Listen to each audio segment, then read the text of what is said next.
एक बार आज खबरों में स्वागत है सभी दर्शकों का। एक बार हम फिर से मौजूद हैं ये रागनी पार्क है बरोला में।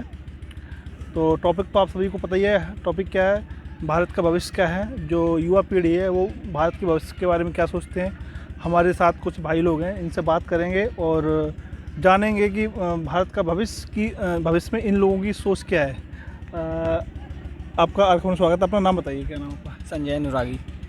क्या करते हैं आप? कुछ नहीं करती, पढ़ाई करते हैं। पढ़ाई करते हैं? या अच्छा। संजय जी, आप आगे भविष्य में क्या करना चाहते हो? क्या करना चाहते हैं? पढ़ाई करेंगे, ग्रेजुएशन होंगे, फिर कुछ करेंगे, जॉब जो मिलेगा, गवर्नमेंट जॉब जो भी हो वो करेंगे। एक होता ना कि जो युवा होते हैं उनकी कुछ तमन्ना होती है अंदर से, कि इच्छा होती है कि हम 10+2 कर लेंगे, उसके बाद हम ये करेंगे, इस फील्ड में जाएंगे। तो आपकी रुचि किस में है?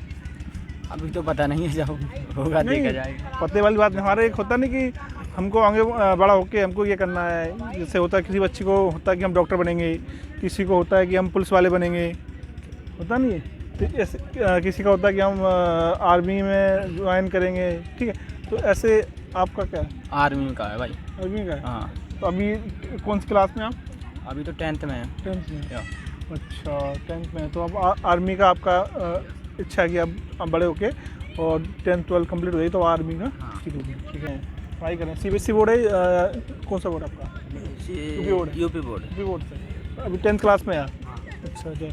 तो आप ये बताइए कि भारत का भविष्य आगे कैसा हो। आप जो नया युवा पीढ़ा है वो क्या सोचता है भारत के भविष्य के बारे में? आप जैसे क्या सोचते हैं कि भारत का भविष्य ऐसा हो? भारत का भविष्य जैसे खुल के बोलिए, कोई वो नहीं है, कट आउट हो जाएगा उसी तरह से। जैसे हमारा गांव एमपी में है। ठीक है। हमारा गांव एमपी में। जैसे हमारे यहाँ हमारे गांव तरफ महोबा ज़िला से एमपी मतलब हमारे गांव में जाने तक 3 घंटे का समय लगता है, ठीक है। वहाँ सिर्फ हमारे लिए 2 ही बस चलती हैं, ठीक है। एक सुबह शाम को 9 बजे है और वही है दोपहर में 3 बजे है, जो कि प्राइवेट बस है मेरे हिसाब से। वहाँ पे सरकारी बस अभी नहीं चलाई गई है वहाँ पे। और हमारे यहाँ है ऐसा है कि जैसे मतलब गांव के जैसे प्रधान जो क्या कहते हैं ठाकुर हैं जो उनका दबदबा आया भी, उनका चल रही है मतलब हम अगर वहाँ से निकलेंगे उनके मतलब आपका ये है कि अभी जात में बटा हुआ है देश। एक दूसरे को मतलब छोटा नीचे सोचता है। जैसे हमारे यहाँ शादी होती है, जैसे खाने के लिए टेबल मंगाई जाती है तो हम लोगों को टेबल में नहीं खिलाया जाता, हमको नीचे बैठ के खिलाया जाता है। जैसे उनके रास्ते से उनके जैसे दरवाजे से निकले तो चप्पल उतार के निकलना पड़ता नहीं भाई दोस्त, ऐसा तो नहीं है हमारे यहाँ होता है। हमारे अभी भी यहाँ ऐसा है। अच्छा। छोटा सा गाँव है हमारा, गाँव में। हाँ, गाँव तक कुछ समस्याएं ऐसी हैं। तो अब क्या आपका उद्देश्य है? आप क्या चाहते हैं? वहाँ के लिए मतलब वो खत्म होना चाहिए। मतलब जाति छुआछूत खत्म होना चाहिए, वो सब हम खत्म। इसीलिए हम यहाँ रहते हैं, इसीलिए हम गांव में नहीं जाते हैं। बहुत अच्छा। कम जाते हैं, 2-4 दिन के लिए शादी ब्याह होता है किसी का तब जाते हैं। साल 2 साल बाद जाते हैं। तो ये क्या नाम आपका बताया? सत्यम अनुरागी जी हैं। इनका एक जो पहला इनका जो मोटिव है कि जो ऊंच नीच और छुआछूत जात है वो ख़त्म होनी चाहिए।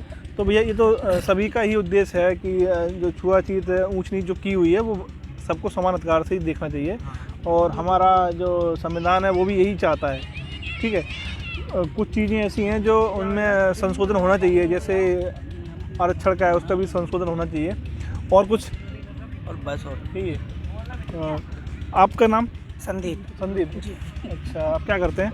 पढ़ाई करना और साइड बिजनेस भी है। साइड बिजनेस से। अच्छा, कौन सी क्लास में है? 11th क्लास में। अच्छा। तो आप आगे चल के क्या बनेंगे? क्या आप आगे क्या तैयारी कर रहे हैं? सर वही जो साइड बिजनेस है उसी को साइड बिजनेस करेंगे। अच्छा, आपकी पढ़ाई कौन सी क्लास में है? 11th में। तो आप 11th पास करके अपना जो बिजनेस साइड बिजनेस है उसी में कंटिन्यू करेंगे।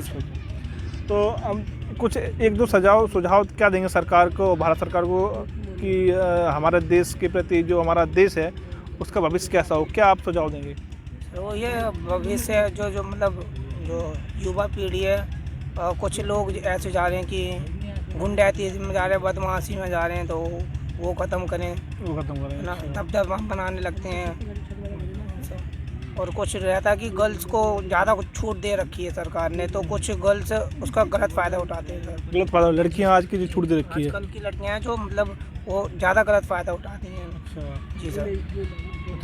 अच्छा, ये बताइए जैसे कि उसे ख़त्म करना सर कि मतलब लड़कों को भी वो दो इतना कि कोई भी लड़की कुछ भी मतलब कह देती है ना कि इसने मेरे साथ ये किया है, तो सब लोग वही मान लेते हैं। वही मान लेते हैं। जी सर। मतलब एक पक्ष पे ज़्यादा लोग हाँ, सपोर्ट एक करते हैं, बिना गर्ल्स साइड ज़्यादा लेते हैं सर। बिना जांच किए क्या सर। उस पर एकदम सपोर्ट टूट कर पड़ते देते हैं हैं। सर। तो ये है कि जो युवा है वो ये सोच रहा है कि आजकल जो पुरुष और महिला में जो भेद चल रहा है कि महिला अगर कुछ पुरुष कुछ करता है तो उस पर संज्ञान लिया जाता है, महिला अगर करती है तो उस पर संज्ञान ज़्यादा नहीं लेती। तो जो नया युवा पीढ़ी है वो ये सोच रहा है कि समान अधिकार, मतलब दोनों तरफ पे पल्लू देखे जाएं, उसके बाद ही उस पर विचार किया जाए, उस पर एक्शन लिया जाए। ऐसा होता है कि गर्ल साइड को ही सुन के सीधा ही एक्शन ले लेते हैं, लड़की को मतलब लड़कों की ज़्यादा इतनी सुनते नहीं है। अच्छा अच्छा। जी, अगर लड़का सही भी कह रहा है तो भी नहीं मानते कि नहीं इस लड़के ने तो गलत ही किया होगा। अच्छा अच्छा। जी सर। तो ठीक है, ये जो चीज़ अभी उत्तर प्रदेश में सरकार है उससे क्या, उस पर क्या आप खुश हैं वहाँ स्कीम के? जी सर। उन्होंने मतलब ये सरकार आई है तो जो बदमाशी का वो है बहुत कम किया है, योगी जी ने, मोदी जी ने भी किया है। जी सर। तो भविष्य में आप चाहते हैं कि जो ये जो बर्ताव है कि महिला और उसके पुरुष के बीच में वो उसको समान अधिकार देना चाहिए, कि दोनों लोगों की समस्याएं सुन के तब उस पर विचार करना चाहिए, उस पर एक्शन लेना चाहिए। जी। तो ये है कि सभी लोगों पे एक्शन जब लेना चाहिए कि जब जांच जब हो कि लोगों की गलती किसकी है, उसके बाद ही किसी पक्ष के ऊपर क्या कहते हैं एक्शन लिया जाए, या उसको किसी भी उस पर विचार करके ही उसको सज़ा दी जाए। तो ये कुछ युवा थे, उनसे हमने बात की है। आपका नाम? शिवम। क्या एज है तुम्हारी? मेरी 17 है। अभी क्या कर रहे हो? कुछ नहीं, पढ़ाई कर रहे हो कि नहीं? पढ़ाई छोड़ दी। छोड़ दिए। पढ़ाई करो बेटा, क्यों, पढ़ाई तो ज़रूरी है समय। काम कर रहे हैं। काम करो, तो काम के साथ साथ आप पढ़ाई भी करो, घर पे ही कुछ पढ़ो, क्योंकि बिना इस शिक्षा की कुछ नहीं है। ठीक है, शिक्षा आप कुछ एजुकेशन किताब पढ़ो। स्कूल नहीं जाते हो और समय नहीं मिलता है, समस्या आपके साथ कि पैसे की समस्या है, तो क्या होता है कि लोगों के साथ जो पैसे की समस्या होती है वो स्कूल नहीं जा पाते हैं, तो आप स्वयं पढ़ सकते हैं। किताबें, न्यूज़पेपर मिलते हैं, अब वो लाओ, घर पे पढ़ो। तो पैसे की समस्या कोई नहीं है, बस अपना धंधा करना चाहते हैं बस। तो धंधा जब ही होगा जब आपको नॉलेज शिक्षा होगी, तभी धंधा कर पाएंगे आप। जब तक आपको ज्ञान अर्जित नहीं होगा तो आप कैसे व्यवसाय कर लेंगे, बताइए। ज्ञान तो होना चाहिए ना, बात करना, सामान क्या बिजनेस करना चाहते हो आप? कपड़ों को करेंगे। कपड़ों का? तो कपड़े के व्यापार में पता क्या होता है कि माल कितने का आ रहा है, कपड़ा क्या है, वो सब तो जानकारी होना चाहिए ना। हाँ, तो पहले काम करते थे। उस पर काम करते थे। तो अभी आपका है कि अभी हम काम पे फोकस है, पढ़ाई पे अभी आपका नहीं है। नहीं।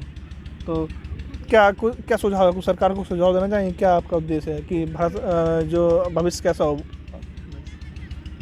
कोई तो कुछ हुआ है जो आपके सामने बात रखी है कि जात पात ख़त्म की जाए, ऊंच नीच ख़त्म की जाए, और अगर पुरुष महिला पे कुछ अगर एक दूसरे की कुछ विवाद होता है तो उस पर संज्ञान लेके और उस पर कार्रवाई जब की जाए, जब दोनों पक्षों की जांच हो, उसके बाद ही पक्ष पे आप कार्रवाई कर सकते हैं।